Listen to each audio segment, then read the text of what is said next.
Bonjour à toutes, bonjour à tous et merci de prendre encore le rendez-vous de votre plateau, le duel, votre rendez-vous dominical où les convictions s'affrontent, les idées se débattent et la vérité tente de se frayer un chemin entre les lignes. Ce dimanche, mesdames et messieurs, deux thématiques brûlantes se font donc sur la table, j'allais dire tout simplement. D'abord, l'affaire Ouourou qui fait grand bruit et soulève une question de fond. Où s'arrête reconnaissance et où commence la corruption? Une interrogation au cours de laquelle, mesdames et messieurs, dans les quelques minutes que nous aurons à passer ensemble, nous allons donc revenir sur cela entre pratiques culturelles, dérives institutionnelles, frontières.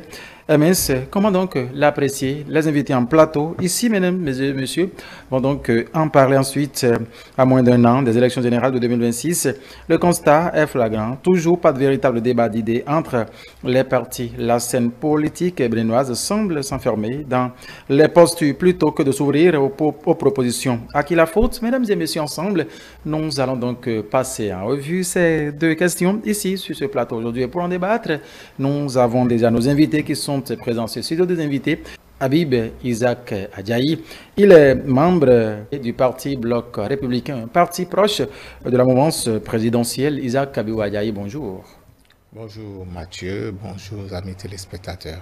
Merci d'accepter ce rendez-vous ce dimanche encore. C'est moi, merci pour l'opportunité. En face de Habib Isaac Adjaï du Bloc républicain, ce dimanche, nous avons l'honneur de recevoir pour vous Guy Chaffa. Guy Chaffa, il est le secrétaire général du parti Mouvement populaire de libération MPL, tout simplement. Guy Chaffa, bonjour. Bonjour Mathieu, bonjour Isaac, bonjour chers téléspectateurs. Merci d'accepter notre invitation ce matin. C'est un plaisir partagé. Alors, avec vous, chers invités, nous allons donc parler de ces deux questions que j'ai donc posées à l'instant dans mes propos liminaires. Affaire Richard Boni Ouourou, récépissé du parti Le Libéral. C'est une question aujourd'hui qui alimente l'actualité en République du Bénin. Nous allons donner d'abord la parole à vous, Habib Isaac Adjaï. Vous avez suivi cette information. Pour nous, la première question qu'on tente de se poser, celle de savoir si est-ce que c'est le processus d'obtention de récépissé pour la création d'un parti politique qui est aussi complexe pour qu'on en arrive à cette étape sur à quoi on assiste aujourd'hui? Merci pour la question. Le processus pour l'obtention du récépissé ou la création du parti politique fait partie des règles définies par la République à travers des lois et un mécanisme mis à la disposition des citoyens. Et cela, je ne crois pas que cela soit si difficile que ça pour ne pas en arriver au bout du tunnel si on s'y engageait. Parce qu'aujourd'hui, il faut le dire quand même, nous avons depuis ces réformes une quinzaine environ de partis quand même politiques qui sont encore tout au moins opérationnels. Et si un, deux, trois, quatre, 15 partis ont réussi tout au moins environ, ont réussi à respecter le processus jusqu'à l'obtention du récépissé provisoire et définitif, je crois que d'autres pourront pouvoir le faire. Donc voilà. Voilà. Alors, Guy Chaffa, à vous avec cette même interrogation sur ce plateau pour démarrer cette émission. Bon, moi je pense plutôt que si on rentre dans l'esprit, d'accord, si on est d'accord que nous sommes partis, enfin que la charte des partis politiques émane d'accord de la Constitution et que la Constitution que nous avons toujours, c'est la Constitution de 1990 et que cette Constitution est partie du fait que nous avons tous décidé, nous étions encore petits, mais que les pères fondateurs avaient décidé en son temps, d'accord, d'aller vers le libéralisme, d'accepter qu'on ait une pluralité de partis politiques. Je pense que si nous devons nous baser sur ça, c'est vrai que le processus est compliqué, très compliqué, et c'est justement la question que chaque citoyen devrait se poser aujourd'hui. Je pense que nous avons la possibilité, ou bien que même dans la loi, que ce soit l'ancienne loi, c'est-à-dire l'ancienne charte des partis politiques, que la nouvelle charte a déjà réglé beaucoup de problèmes.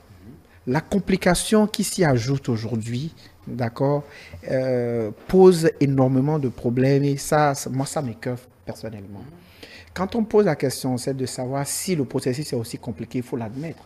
Le processus est compliqué. D'ailleurs, ça a coûté à beaucoup. Nous avons des gens, moi j'ai la preuve, des gens qui ont voulu créer des partis politiques. Et à la première, dès qu'on leur a fait les premières remarques et tout, ils ont dû abandonner, ils se sont approchés du MPR. Il y en a au moins 2 ou 3 qui sont approchés avec qui nous avons été obligés de fusionner. C'est vrai, il faut l'admettre aujourd'hui. Ce n'est plus qui veut créer un parti politique, qui le crée, non. C'est est-ce que tu peux. C'est devenu carrément une barrière, une contrainte aujourd'hui. Et pour moi, personnellement, et comme je crois pour la plupart des populations, c'est un problème. Nous n'avons plus la liberté, d'accord, d'entreprendre politiquement aujourd'hui. Donc, pour répondre à votre question, oui, c'est compliqué, c'est complexe. Le processus est très complexe. En témoigne le cas de M. Richard Bonirou, aujourd'hui, qui, malheureusement, se retrouve derrière les barreaux. Vous l'avez suivi, Habib Isaac Adjaï, le processus, un peu complexe, a-t-il laissé entendre votre vis-à-vis sur ce plateau? Est-ce que cela suffirait en tout cas pour qu'on en arrive, si on sait déjà que plusieurs partis politiques ont déjà pris par là et ont obtenu ce document? Il ne faut pas inventer ce qui n'existe pas. Il ne faut pas inventer ce qui n'existe pas. Qu'est-ce qui est compliqué? C'est compliqué là, il faut donner le nom de ce qui est compliqué dans le processus. On vous dit voilà A, B, C, D, X, Y, Z, T. Et puis, vous dites que c'est compliqué.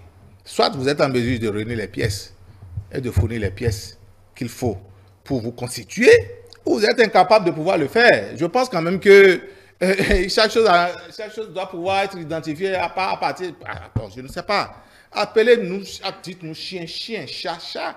Qu'est-ce qui est compliqué dedans? Identifiez la chose et dites-nous ce qui est compliqué. Appelez-nous, dites-nous tout au moins ce qui est compliqué. Mais ne dites pas c'est compliqué de façon vaseuse comme ça. Non, c'est trop vague. C'est trop vague. Je pense que c'est une politisation du processus qu'il est en train de faire là. Et vous savez, l'opposition a cette manie, à cette façon de pouvoir s'engager dans des discours sans lendemain. C'est ce qu'il est en train de faire sur le plateau. Pourtant, il sait bien que c'est bien facile. Si vous avez réussi quand même le processus et vous en êtes sorti pour les mains, et pourquoi les autres ne pourront pas le faire? Je crois qu'ils n'étaient pas suffisamment prêts pour pouvoir le faire. Voilà. C'est simplement ça, pas plus.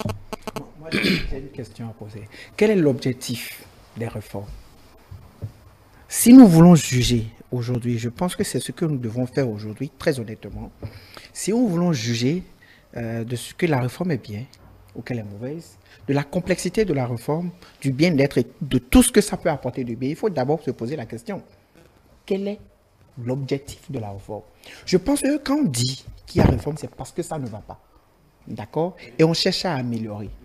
Et quand on dit que ça ne va pas, la première chose, qu'est-ce qui ne va pas, c'était qu'il y avait un pléthore de partis politiques, n'est-ce pas? Oui. Mais en réalité, est-ce que savez-vous que dans l'ancienne charte, dans l'ancienne loi, il y avait déjà des processus qui réglaient d'office le problème de la multitude des partis politiques qui existaient? Oui, il y avait déjà la réforme. Il y avait déjà, des pans de la loi, des dispositions de la loi, merci, qui réglaient ce problème. Par exemple, il y avait un taux il y avait un certain nombre de règles qu'il fallait suivre, ou si vous ne les suivez pas, les partis disparaissaient. Je ne me rappelle pas trop, c'est que je suis en train de me perdre, mais il y avait au moins, il y avait, même aujourd'hui, oui, même la nouvelle, qui n'a rien changé, sinon on n'a fait que corser les choses. Quand on dit vous ne participez pas à 2 ou 3 élections consécutives, vous disparaissez. Bon, si déjà c'est là, si la possibilité si l'impossibilité de ne pas pouvoir participer à 2 élections ou à 3 élections amène à disparaître, pourquoi corser autant les choses? La question est véritablement là. Et l'ancienne loi également réglait déjà ce problème. Regardez, moi j'ai suivi, je crois, Jean-Baptiste Elias. J'aime bien ce monsieur, parce qu'il arrive à dire les choses de manière crue, mais il dit la vérité. Qui a réussi à exposer que il n'y avait rien pratiquement de nouveau, sinon que la volonté réellement de ne pas voir des partis politiques exister au Bénin, que d'amener cette nouvelle loi-là. Non, ce n'est pas une histoire d'avis. Bon, si vous voulez, moi j'ai l'habitude, souvent je suis confronté à ces problèmes-là. À chaque fois qu'on donne, quand on fait des analyses, quand ça ne va pas dans votre avantage, vous trouvez que c'est la vie. Bon, il n'y a pas de souci. Tout le monde a un avis. Mais c'est normal. C'est pour ça que c'est la République est faite ainsi. Vous n'avez pas. D'ailleurs, même ce qui fait qu'on doit aller de l'avant, c'est le fait que nous ayons des avis divergents, mais que nous puissions nous entendre sur ce qui est réel. Ça, c'est pour le Bénin. Ça, c'est pour le peuple béninois. Ça, c'est ce que nous allons laisser demain. Nous, acteurs politiques. C'est ce que les technocrates, c'est ce que, je vais dire comme ça, le docteur, c'est ce que tous ceux-là, ce que nous allons laisser à nos enfants, c'est ça qui est important. Alors, Isaac Abibadjaï, revenons justement dans le cadre de la thématique que nous développons ici entre reconnaissance et gratification. C'est de cela, justement, il est question ici, hein, Habib Isaac Adjaï. Le gouvernement a mis en place des mécanismes pour définir et identifier la corruption. Oui. OK. Et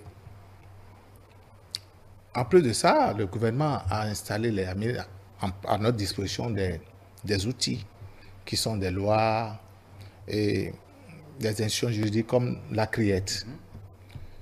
Mais aussi, il a été identifié à travers des tests, à travers des lois, la démarcation entre la gratification et la corruption. Moi, je pense que nous devons quand même laisser la justice faire son travail. Vous avez vu, on a envoyé le dossier en instruction. Le juge d'instruction saura trouver la limite entre la gratification et la corruption. Et nous ne ferons que observer et attendre une décision parfaite de la justice. Et je pense quand même que la politisation des affaires par l'opposition, la politisation à outrance de certaines affaires par l'opposition est dangereuse. Là, c'est pour la démocratie. Parce que quand nous prenons un état de droit, il faut quand même permettre à la justice de faire son travail, de s'exprimer. Et qu'au même moment, nos concitoyens veulent un état de droit et ils prônent pour vouloir un état de droit, pendant que cet état de droit existe et est fonctionnel à travers les institutions de la République qui fonctionnent normalement. Au même moment, ils font obstruction à la limite avec des déclarations pour empêcher le bon fonctionnement des institutions démocratiques. Parce que quand ça tombe sur un voisin à eux, un ami à eux, un collègue à eux, ils trouvent que c'est monté, c'est descendu. Le gouvernement est en train, il y a chasse aux sorcières, à la limite. Mais quand c'est sur les autres, c'est eux. Là, il faut pouvoir les suivre. C'est toujours les mêmes personnes qui disent « Ah, nous, ça ne nous regarde pas, c'est entre eux. » Or, pourtant, l'État, je veux dire, le gouvernement, la mouvance a donné la ligne à suivre ici, parce que le président de la République étant là, le gouvernement était là, il y a une mouvance qui l'accompagne. Quand les cadres ou des militants de ces différents partis qui sont autour du président de la République tombent dans de pareilles dérives, la justice frappe et frappe très fort. Il y a pléthore d'exemples quand même dans le pays, et je voudrais inviter quand même le peuple béninois à rester serein et faire confiance à la justice et demander à l'opposition de permettre à la justice de fonctionner, et parce que la justice a son rythme de fonctionnement. Voilà, oui, Guy Chafra, sur la question. Je partage son avis sur le fait que le dossier est pendant devant les juridictions et que normalement nous devons laisser la justice faire son travail jusqu'au bout. Mais par contre, quand mon cher frère et ami dit que l'opposition doit laisser la politisation à outrance, moi je ne vois pas ce qui a été politisé là. Le cher frère qui aujourd'hui se retrouve entre les mailles du filet, est-il de l'opposition?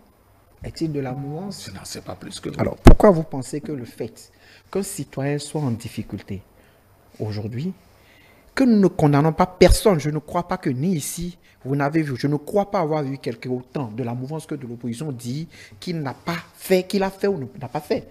Ce que nous condamnons, c'est ce qui a conduit justement à cette situation. Et nous disons, en tout cas, moi je dis, je crois que beaucoup de Béninois le disent, si c'était aussi facile de passer toutes ces étapes-là, on n'en serait pas là. C'est tout le problème. Et ce que nous demandons, c'est que ça arrive, qu'on en arrive justement à une situation où l'argent ne soit pas obligé d'intervenir. Personne n'a envie d'avoir un pays corrompu.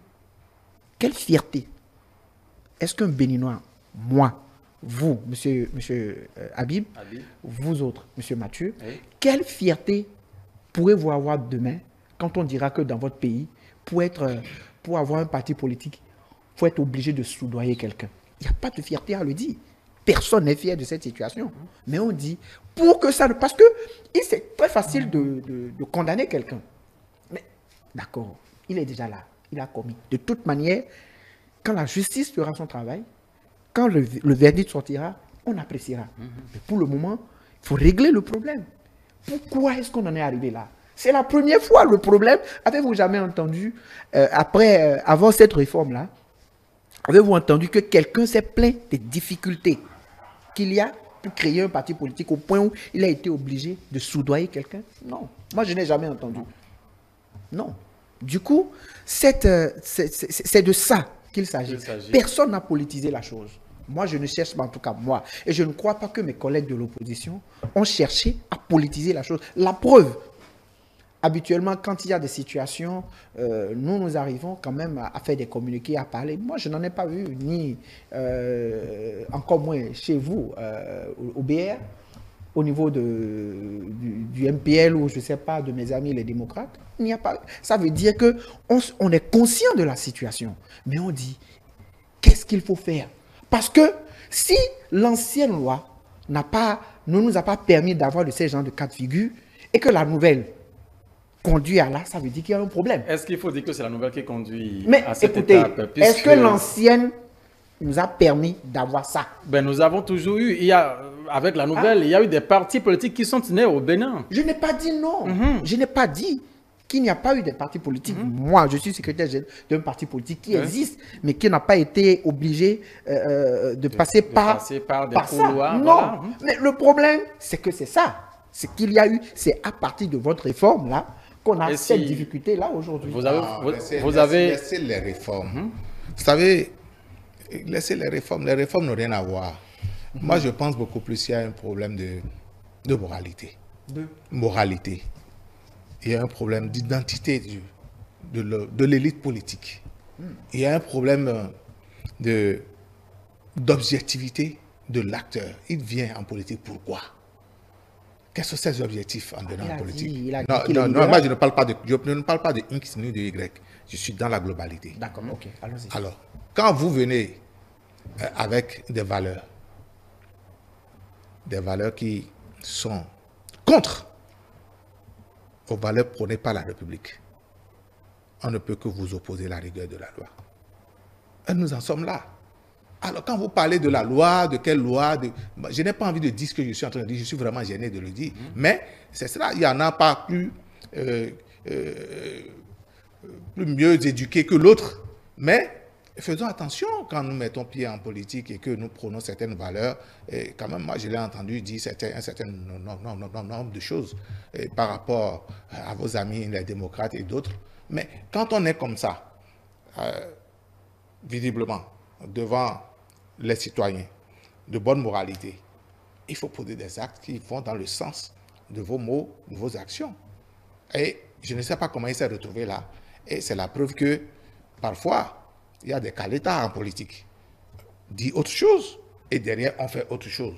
Donc, laissez la loi, tout ce que vous êtes en train de dire. Et c'est ce que j'essaie de vous dire. La politisation à outrance du débat politique. Et, vous... Oui. Ça fait plaisir. Non. Ils disent que... Oui, la politisation à outrance du débat politique.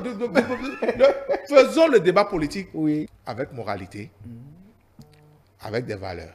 Mais ne politisons pas pour politiser. juste parce qu'on veut juste tirer le drap de son côté, parce qu'on veut s'auto-victimiser. Cela n'apporterait pas des résolutions par rapport. Cela faisait un débat constructif. Voilà ce à quoi je vous invite. Mais c'est ce que j'ai essayé de faire. Très rapidement, Oui, c'est ce que j'ai essayé de faire.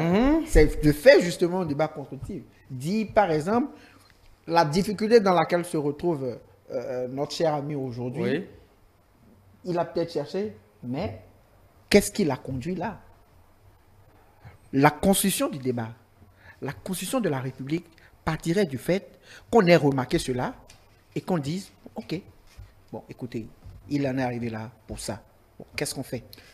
Parce que la difficulté est là. Et là, mais Guy Parce Chaffa, que personne n'a oui. envie de sortir. C'est quand même, selon le point de presse du procureur. Énorme. 5 c'est- millions, c'est- 12 millions, 7 millions, c'est des millions. Oui. C'est énorme. Donc, du coup, Oui. facilement, vous pensez que c'est facile pour aujourd'hui, comme le dit le Zémi qui m'a appris la dernière fois, dans le Bénin de Talon, de sortir 5 millions ou 7 millions comme Élection ça? générale de 2026. Mesdames et messieurs, alors la Sénat, depuis quelques semaines, a rendu public l'agenda de ces élections générales. Un premier d'ailleurs, sinon un coup d'essai, j'allais dire, en République du Bénin en 2026.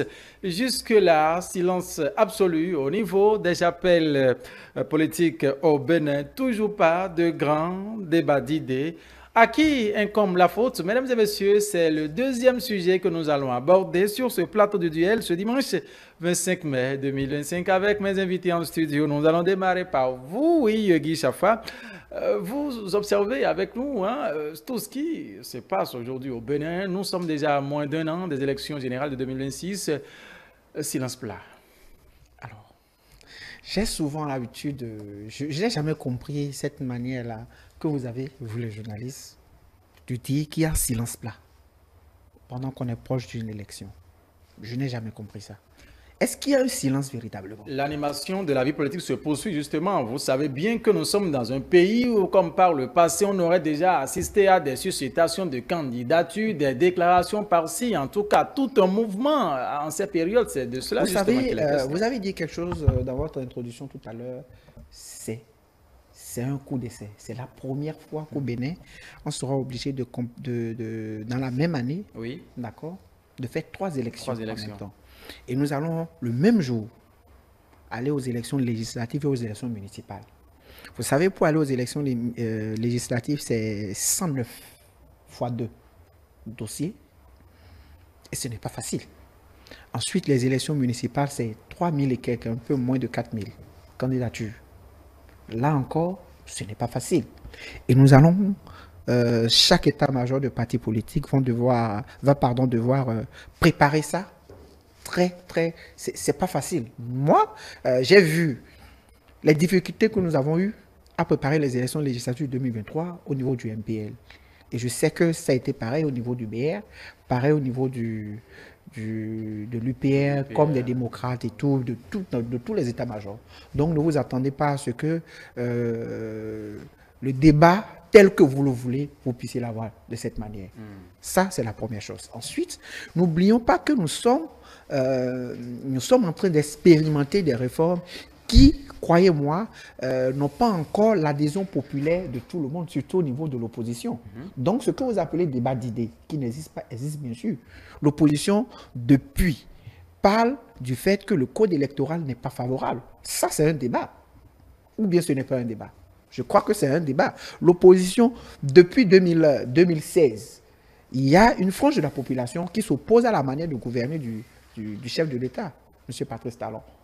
Il y a des débats d'idées. Quand on demande, par exemple, au gouvernement telle chose ou telle chose qui se fait, ce n'est pas bien fait, nous pensons, je prends l'exemple à tour hasard. Oui. Moi, j'ai l'habitude de demander tout le temps, mais les belles routes que vous nous construisez, donnez-nous combien ça nous coûte. Ça également, ce sont des débats d'idées. Il y a des choses qui se passent, on dit non, ça ne devrait pas se passer comme ça, et on fait des propositions. On fait des propositions. On ne se tait pas, autant au niveau de la mouvance qu'au niveau de l'opposition. Il y a des débats d'idées. Maintenant, si ce que vous voulez voir, ce que vous avez envie de savoir, c'est quels sont les candidats, quel est le candidat, je vais le dire comme ça, du MPL, quel est le candidat de BR, quel est le candidat de l'UPR, etc. Ça, par contre, vous les aurez. De toute manière, je ne pense pas qu'on est encore tombé sous le coup de la loi. Non. Pour le moment. On en parle, nous ne parlons pas justement de ce Donc, du coup, juridique. Oui, on est confronté à un problème. Autant, mon ami, mon cher ami, les états-majors sont en train de mouiller les maillots. Ce que vous attendez, vous allez la voir. Mais malheureusement, ce n'est pas à vous, journalistes, ou à certaines personnes, ceux qui demandent à avoir, ce n'est pas à eux de fixer le tempo. Le tempo a été déjà fixé, on ne fait que suivre la danse. Ah bon. Habib Isaac Adjaï, cette même interrogation à vous, hein, nous sommes à moins d'un an, pas de débat, c'est ce que nous disons. Votre vis-à-vis estime que justement, que le débat, bel et bien, est là. Le débat se fait correctement au niveau de la mouvance, dans ce sens où nous avons un bilan à présenter, nous sommes en train de défendre notre bilan. Et vous n'êtes pas sans savoir tout ce qui a été fait. Quand même, il faut, pendant les 10 dernières années, bientôt 10 ans, il faut les présenter point par point, sujet par sujet, sous-chapitre par sous-chapitre, ligne par ligne aux citoyens. Et c'est important. Et nous sommes occupés à cela d'abord parce que nous avons un bilan. Le gouvernement continue de dérouler quand même son programme d'action de gouvernement. Et cela va se faire jusqu'aux dernières heures de la mandature en cours. Donc, nous sommes occupés. Le gouvernement continue de travailler. Et le président de la République reste toujours focus sur son agenda par rapport à son PAG. Il n'y a pas que ça, le débat se fait. Pendant que nous sommes là en train de faire notre bilan, en train de prôner la continuité de la dynamique, parce qu'il faut, les Béninois veulent quand même que le pays continue de se porter bien, d'être beaucoup plus visible, de grandes actions. Mais notre vis-à-vis, l'opposition n'a rien dans sa sacoche. L'opposition passe son temps à s'auto-victimiser. Ils n'ont pas de projet de société, ils n'ont pas de programme, ils n'ont rien du tout. Le projet de société de l'opposition, c'est de l'auto-victimisation. On nous empêche de faire des meetings. C'est ça le débat à son niveau. On nous empêche, c'est nanani, nanana, c'est monté, c'est descendu. C'est de la distraction, simplement. Alors, nous pensons que pour le reste, par rapport à la question, en son temps, là, dans les toutes prochaines semaines, certainement un mois, passe très vite. Si c'est le candidat du BR ou de la mouvance que vous voulez connaître, je suis là en tant que militant BR. Ceci ne saurait tarder, mais nous sommes très sereins, très occupés dans nos états majors et nous travaillons quand même à gagner les prochaines élections. Je dis non seulement sur le plan local, municipal et législatif. Et il n'y aura pas de prochain président de la République sans le BR. Nous y travaillons. Voilà, ça vous fait sourire? Oui, parce que il a tellement bien présenté la chose de son côté que j'ai envie de lui poser une question. C'est-à-dire, vous avez un bilan à défendre, c'est vrai, et l'opposition s'auto-victimise, c'est le projet de société de l'opposition. J'ai jamais compris, là encore, quelle est cette manière-là aujourd'hui que nous avons de faire de la politique? Quelle est cette manière que nous avons de, je sais pas, de voir l'autre? Je vais vous donner un exemple. Allez-y. 2 personnes sont sur la même ligne et vont démarrer une course de vitesse. On fait tout pour empêcher, pour tirer par derrière quelqu'un, pendant qu'on permet à l'autre d'être libre et d'être capable de démarrer. Et on dit que l'autre s'auto-victimise. Pendant que le gouvernement ou que les acteurs, en tout cas la mouvance, est capable d'aller sur le terrain. Oui. D'accord? Et de faire, comme il a dit, d'aller défendre son bilan, de faire ses regroupements, parce qu'on en a eu. Pendant ce même temps, on empêche les gens de l'opposition d'aller à l'église parce qu'il y a eu des morts au Bénin, d'aller rendre... On ne fait pas la politique à l'église. Non, s'il vous plaît. J'ai dit juste aller à l'église. Je vais revenir à vous. Vous êtes allé sur le terrain. Vous avez eu la possibilité, d'accord, de rencontrer des Béninois et des Béninoises. Vous avez pu défendre votre bilan, dire ce que le chef de l'État est en train de faire. Et vous empêchez les autres d'aller simplement prier.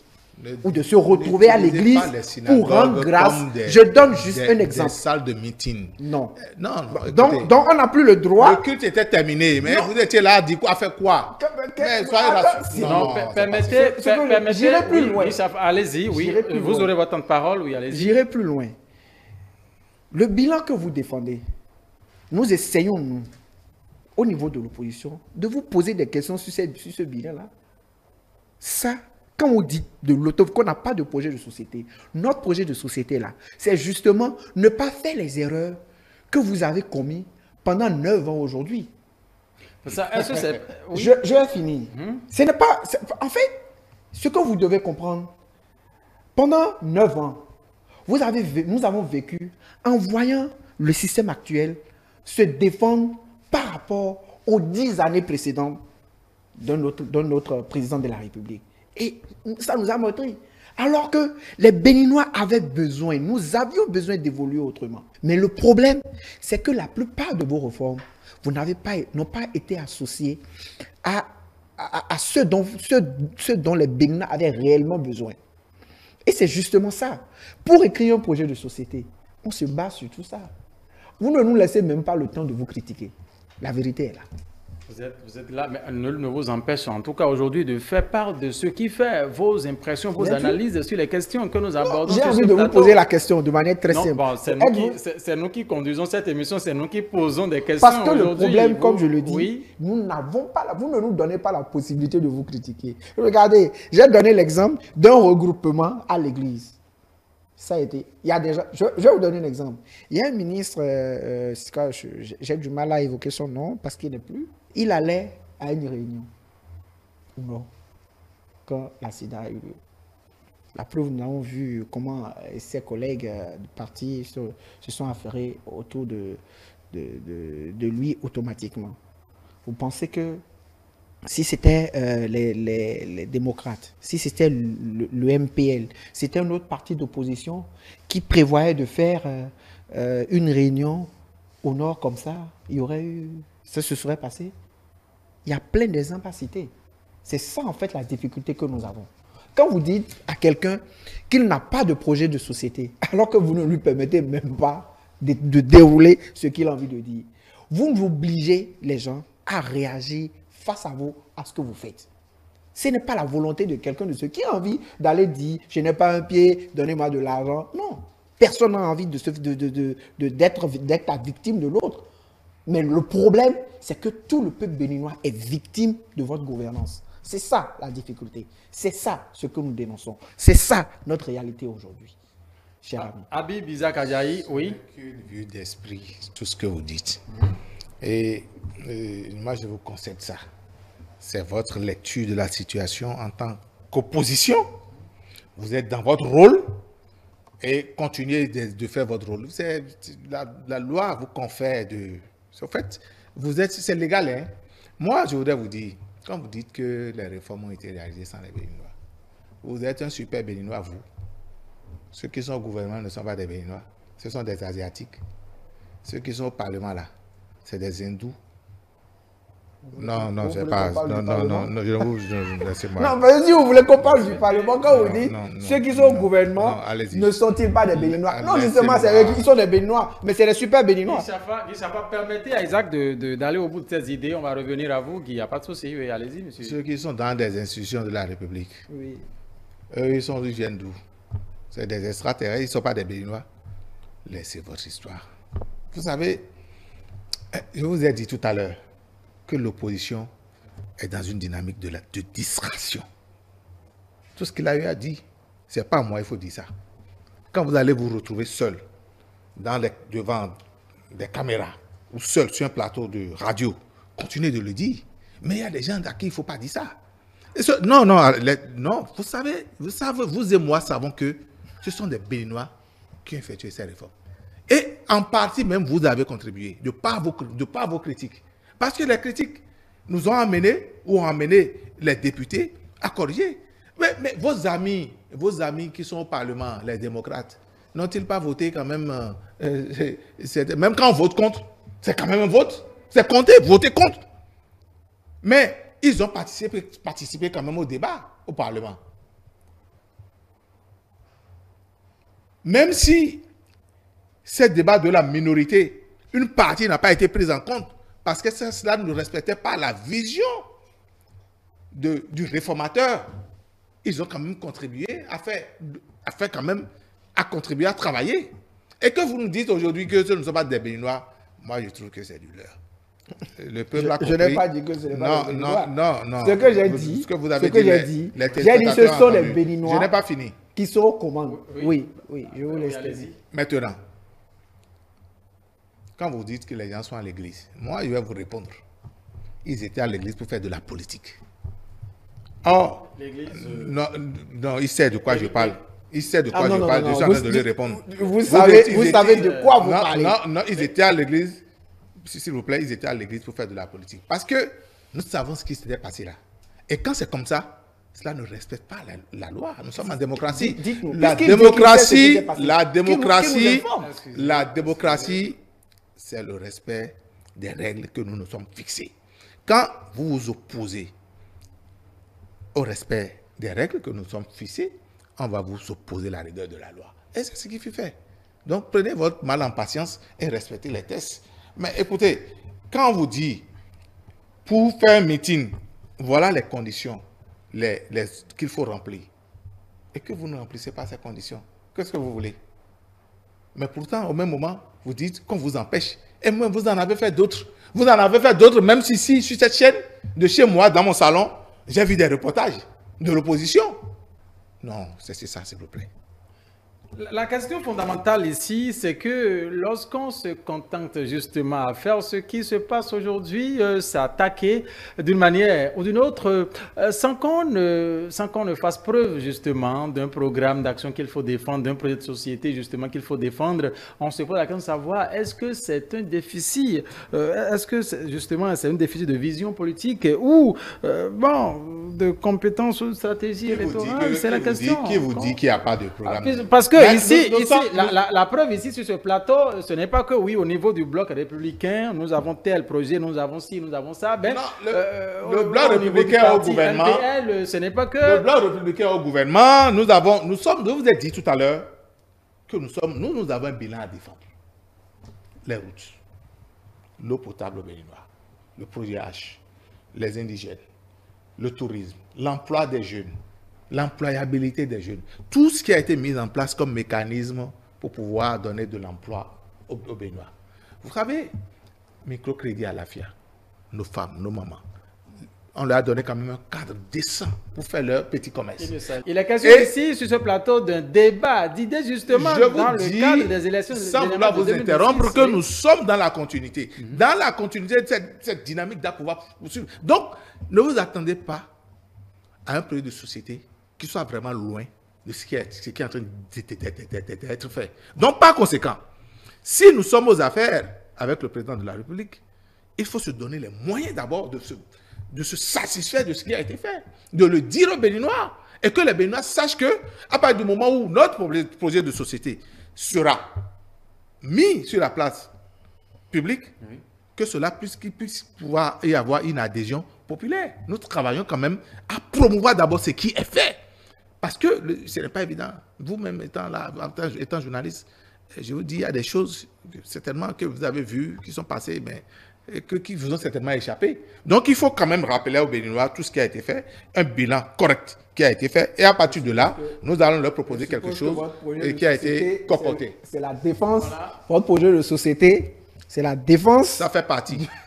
Du bilan. Ça fait partie du bilan. Ça fait du partie. président Patrice Talon. Vous savez, c'est notre bilan.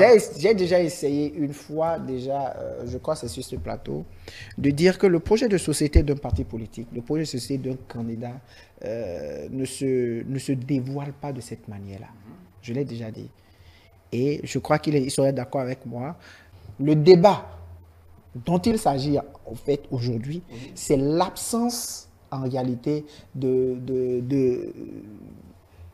je vais le dire comme ça de manière vulgaire, de main levée vers la candidature. non, plutôt vers le fauteuil présidentiel. En fait, c'est le vrai débat. Il n'y a pas que les élections présidentielles en 2026, nous avons les législatives également, les communales. Oui. Donc, c'est tout cela mis ensemble qui nous amène à parler des élections générales.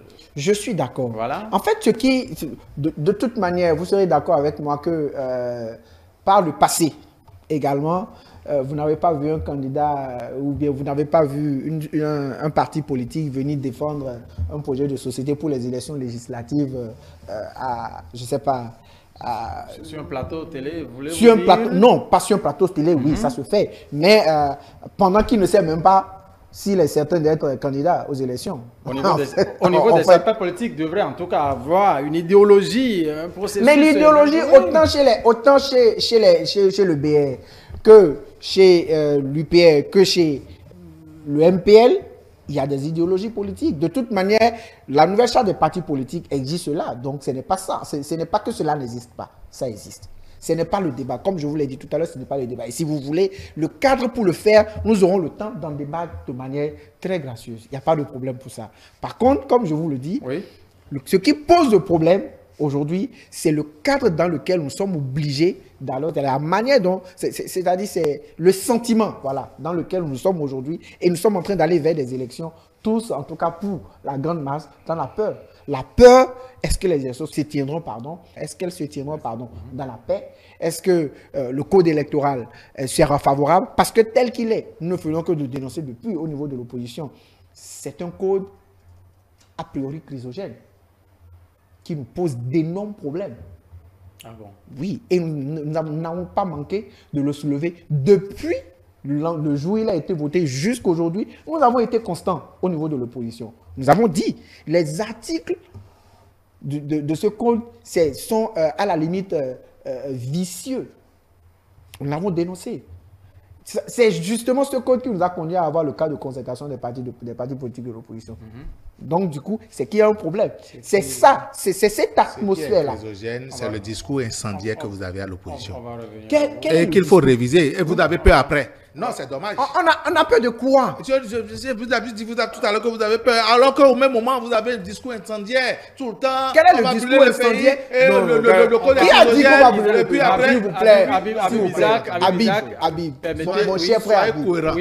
Non, si. Je pense que s'il y a une partie, d'accord, du Bénin qui est cohérente, c'est cette partie-là qui se met avec l'opposition depuis le début.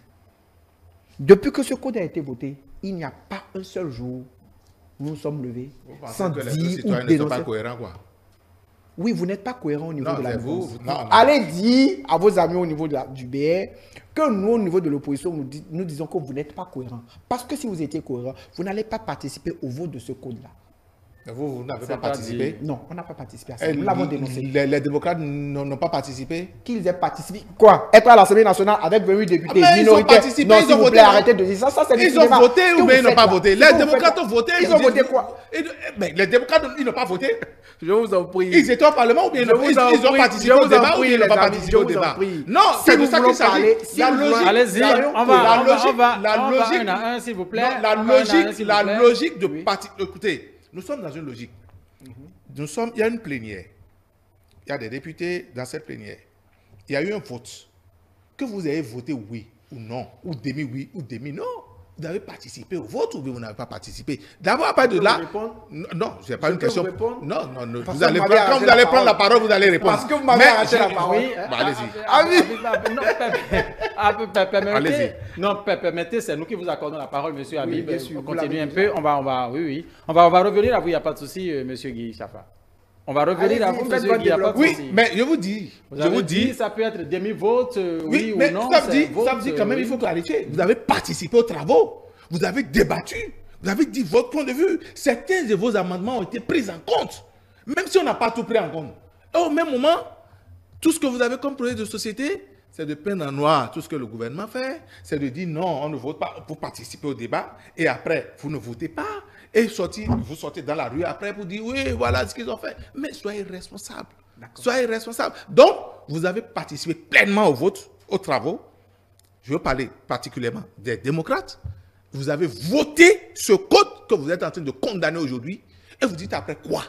Mais vous n'êtes pas dans ce Parlement. Mais ils sont quand même comptables de ce vote. Bien. Parce que par contre, moi, je vais vous faire la genèse de ce code. Non, quelle genèse vous voulez faire? Je vais vous faire la genèse de ce code. Oui, il a fini, il était en train de conclure là. Par contre, vous autres qui n'êtes pas au Parlement, ayez le courage quand même de dire à vos amis, vous avez participé aux travaux. Par conséquent, vous êtes comptable. Et vous aurez tout au moins, face à l'histoire, vous aurez quand même dit une fois la vérité à vos amis. Voilà, Habib Isaac Adjaye, merci. Oui, je vais vous faire la genèse de ce code-là, cher ami. Ce code est arrivé. Pourquoi? Parce qu'il y a un citoyen qui a saisi la Cour constitutionnelle pour dénoncer le fait qu'il y avait un chevauchement de dates au niveau des élections, donc qu'il fallait réviser le code. Le chef de l'État a rencontré les partis politiques, autant de l'opposition, c'est-à-dire avec les démocrates qui étaient auparavant, les 3 partis politiques présents au niveau de l'Assemblée nationale, et leur a demandé, je préfère qu'on modifie la Constitution que de modifier le code. En fait, je vous fais la genèse pour que vous sachiez, parce que j'ai l'impression que vous avez oublié cet aspect-là. Non, c'est pas important. Alors, en face de la situation, on avait le choix entre... C'était ça la question, Non, je vous fais la genèse. Vous savez, parce que vous avez dit tout à l'heure que l'opposition a participé. Et je vous répète, si l'opposition, non, c'est faux. C'est clair dans la tête des Béninois que vous avez participé. Non, dans la tête d'aucun Béninois. Oui, en fait, oui, c'est clair dans la tête des Béninois comme vous. Je suis d'accord. C'est vraiment clair dans la tête des Béninois comme vous. Sinon, dans la tête des Béninois comme moi et comme beaucoup d'autres, ce n'est pas clair. Ce qui est clair, c'est que l'opposition, je ne crois pas que les démocrates, je suis d'accord pour une chose, je ne suis pas à l'Assemblée nationale. Mon parti n'est pas à l'Assemblée nationale. Mais je suis persuadé d'une chose. L'opposition n'a pas participé à ce folklore-là. Vous parlez de quelle opposition? Vous allez dire votre vérité, bien sûr. Non. La vérité de l'opposition. La vérité n'appartient à personne. La vérité est universelle. Je souhaite qu'on le dise. Et qu'on dise au peuple ce qui s'est réellement passé. Arrêtez de dire ça. C'est ce que je suis en train de faire depuis. Ce qui s'est passé, c'est quoi? C'est que lorsque l'opposition est arrivée, les démocrates, quand ils sont arrivés, puisque nous avons fait les travaux ensemble, ils nous ont fait l'honneur de nous inviter. Alors, une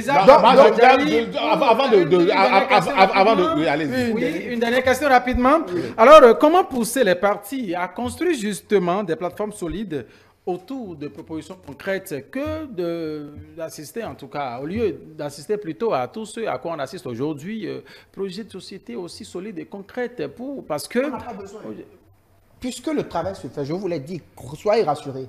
Au niveau de l'opposition, je vous dis bientôt au niveau de mon parti, au niveau du MPL, il y a plusieurs actions qui sont en train de se faire et ça va éclore bientôt. Vous aurez le candidat. Vous aurez nos propositions, vous aurez quand même la charpente, d'accord, du prochain président de la République. Et ce, puisque aujourd'hui, visiblement, nous ne pouvons pas, nous n'avons pas de parrainage, il y a tout de problème autour de la chose. On ne sait même pas si les 28 députés que les démocrates ont aujourd'hui permettront d'aller aux élections présidentielles. Quoi qu'il en soit, le travail se fait. La plateforme existe, le travail se fait au niveau de l'opposition. Autant au niveau du MPL qu'au niveau du cadre de concertation des partis politiques de l'opposition, le travail se fait. Et croyez-moi, d'ici là, tout ce que vous pensez et ne pas exister trouvera jour. Merci beaucoup. Alors à vous, oui, Habib Isaac Adjaye. Avant de vous répondre, je voudrais faire une petite parenthèse. Très rapidement. Les démocrates ont voté ce code. Ils ont participé aux travaux et ils ont voté ce code. Je ne suis pas d'accord. Donc, pour vous répondre, si on doit revenir derrière sur cette question, je vous dirai simplement. Derrière sur cette question, je vous dirai arrêtez. Pour vous répondre, je vous dirai simplement, une plateforme, ça existe bel et bien au niveau de la mouvance. Entre les partis de la mouvance, et qui se revoient certainement, et qui discutent, et d'un certain nombre de choses. Et à l'intérieur même de mon parti politique, il y a des structures qui ont été mises en place et le travail se fait. Nous sommes sereins et je voudrais simplement que les Béninois retiennent une seule chose. Le parti des démocrates, ce code qui dénonce aujourd'hui d'être un code chrysogène, ils ont participé aux travaux, ils ont fauté ce code. Et aujourd'hui, c'est les mêmes acteurs qui sortent dans la rue et qui dénoncent ce code. Ils ont participé quand même au débat. J'en aurais fini là. Merci beaucoup. Mesdames et messieurs, J'aurais voulu compte que ce soit un tenu- démocrate qui soit en compte- face de vous compte et il tenu- saura se défendre. Je ne suis pas compte démocrate. tenu Merci du beaucoup. temps qui nous a imparti, mesdames et messieurs. Ainsi donc prend fin ce plateau du duel ce dimanche 25 mai 2025. Était présent dans ce studio Isaac Habib Isaac Adjaï, voilà. Il est membre engagé du parti Bloc républicain. Il était en face de Guy Chaffa, secrétaire général du parti Mouvement populaire de libération MPL. Tout simplement, deux questions majeures ont été donc développées tout au long de cette émission. Affaire Ouourou, quelle marge entre la corruption et la gratification? Après cela, 2026 avance. Et nous avançons effectivement avec le calendrier, l'agenda qui était donc rendu public par la Sénat, mais toujours pas encore de débat, d'idées. À qui la faute? Ici, en tout cas, les invités ont apporté les précisions, ah oui, comme ils le peuvent sur ce plateau. Merci infiniment de nous avoir suivis dimanche. C'est politique et doit se poursuivre juste après ce plateau de duel. C'est Giovanni Maël Ausson qui prend la relève, le contrôle avec 26 minutes en Afrique et dans le monde. Merci en tout cas de nous avoir suivis. Gardez toujours votre position d'écoute car nos programmes restent en continu. Portez-vous bien. Très bonne suite de programme à vous. Au revoir.